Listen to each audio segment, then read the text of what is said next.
Si t'es en quatrième et que tu comprends pas la double distributivité, t'es au bon endroit, on va te l'expliquer. Parce qu'en réalité, c'est pas beaucoup plus dur que la distributivité simple. Donc c'est pour développer qu'on va utiliser la double distributivité. Donc les définitions du développement est toujours la même.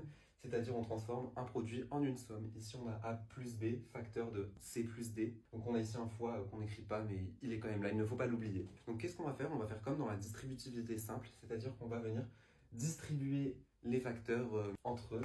Avec le système de flèches. C'est ça. Donc on se retrouve ici avec le A qui est distribué au C et au D. Donc on a A fois C plus A fois D. Et le B qui est distribué au C et au D. Donc B fois C plus B fois D. Et donc on se retrouve avec A fois C. Donc on écrit ici AC mais le fois est toujours là. Il ne faut toujours pas l'oublier comme ici. Donc A fois C plus A fois D plus B fois C plus B fois D. Et donc voilà, c'est ça la double distributivité. On fait quelques exemples pour que vous compreniez mieux. Le premier exemple, on va venir développer ce produit, donc 4x plus 3 facteur de 2x plus 9. On va encore utiliser les flèches comme on l'a fait juste au-dessus. Après la distributivité effectuée, voilà avec quoi on se retrouve. Donc 4x fois 2x plus 4x fois 9 plus 3 fois 2x plus 3 fois 9. Donc après, on réduit tout. 4x fois 2x, donc ça fait 4 fois 2 fois x fois x.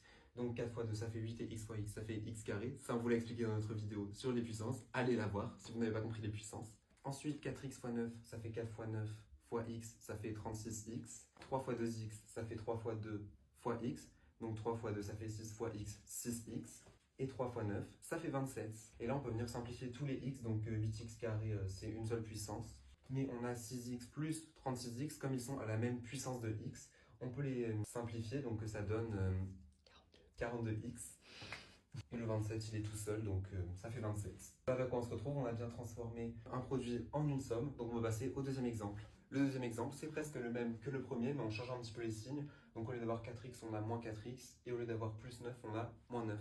Mais vous allez voir, c'est pas beaucoup plus dur, il suffit juste de respecter la règle des signes. Voilà après quoi on se retrouve après la distribution. Donc on a bien moins 4 fois 2x, donc on a moins 4 fois 2x qui est là, moins 4x fois moins 9, plus 3 fois 2x, plus 3 fois moins 9. Donc maintenant on n'a plus qu'à multiplier tout ça en respectant les règles des signes évidemment. Moins 4x fois 2x, on a qu'un seul signe moins, donc ça fait moins 4 fois 2 fois x, donc ça fait moins 8x carré. Ensuite plus moins 4x fois moins 9, donc là on a deux signes moins, ça fait moins fois moins.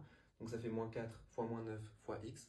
Donc moins par moins, ça fait plus. Donc ça fait 36 fois x. Ensuite, 3 fois 2x, on l'a vu tout à l'heure, ça fait encore 6x. Ça n'a pas changé.